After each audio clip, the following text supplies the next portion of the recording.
আরে জিনিসপত্র কিনছি, টাকা দাও। ও আচ্ছা ঠিক আছে। এখন কি রে, তুই আবার এই গেট আপনি কোন নাটক করতে বাড়ির মধ্যে ঢুকছস? হ্যাঁ, এত তাড়াতাড়ি তোর রূপ বদলায় গেল? আব্বা ওই ভাবছে কি ওই পোশাক আশাক চেঞ্জ করে মনে কর যে একটা মাঞ্জা মারাইছে, মনে কর সেটা দেখা তুমি ওর সম্মান দিয়ে বাড়িতে ঢুকাইবা, বুঝছো? এটা কোনো যাত্রা পালার মঞ্চ না যে গেট আপ নিয়ে আইলে আবার নতুন করে নাটক করতে পারবা। প্রথমবারে ওই রকম ফকিরের মতো না আইসা এইরকম গেটআপে আসলে ভালোই হইতো। এখন একেবারে তামিল সিনেমার হিরোর মতো লাগছে। আয় চুপ কর, বেশি কথা বলে। কি রে, চুপ করে আসছিস কেন? চুপ করে আসছিস কেন? কথা ক। এই তুই কি ভাবছিস জীবনটা নাটক সিনেমা? কি আব্বা, আমারে দেখা মনে হইতাছে আমি নাটক সিনেমা করতেছি। তবে এখন আমি যেটা দেখামো আর যা করুন সেটা দেখা তোমাকে সিনেমা মনে হইলেও হইতে পারে। আল্লাহ রে,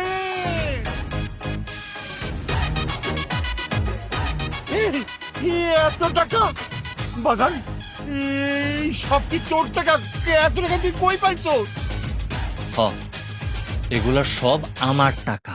কিন্তু তুমি এত টাকা কই পাইলা? এতগুলা বছর বিদেশে কষ্ট করে এই টাকা কামাইছি। তার মানে তুমি আমাকে এতদিন মিথ্যা কথা কইছো, আমাকে লাগে মিথ্যা অভিনয় করছো? হ, আমি তোমাকে লগে মিথ্যা কথা কইছি, অভিনয় করছি। আর সেদিন যদি আমি অভিনয় না করতাম না, তাহলে তোমাকেও আসল চেহারাটা আমি চিনতে পারতাম না। এই অভিনয়ের কারণে আমি যাই না গেছি। এই দুনিয়াতে আমার সত্যিকার আপন কে, তারা আমার সত্যিকার ভালোবাসে, বুঝা গেছি।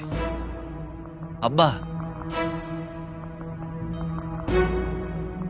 হ্যাঁ শরৎ, তুমি জমি বিক্রি করে আমার বিদেশে পাঠাইছিল না? 2 লাখ টাকা খরচ কইরা।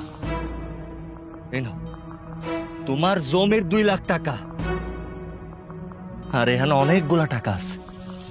এই টাকাটা তোমার যেমনে মন চায় তুমি খরচ কইরো। আর ভাইজান, তুমি কি কইছিলে জানি? আইফোন, তোমার আইফোন লাগবে।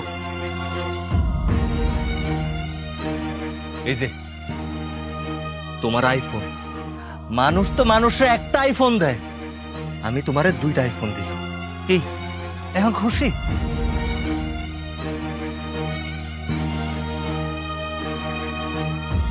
আর তুই কি কইছিলি? আমার কাছে একটা স্বর্ণ গহনা চাইছস?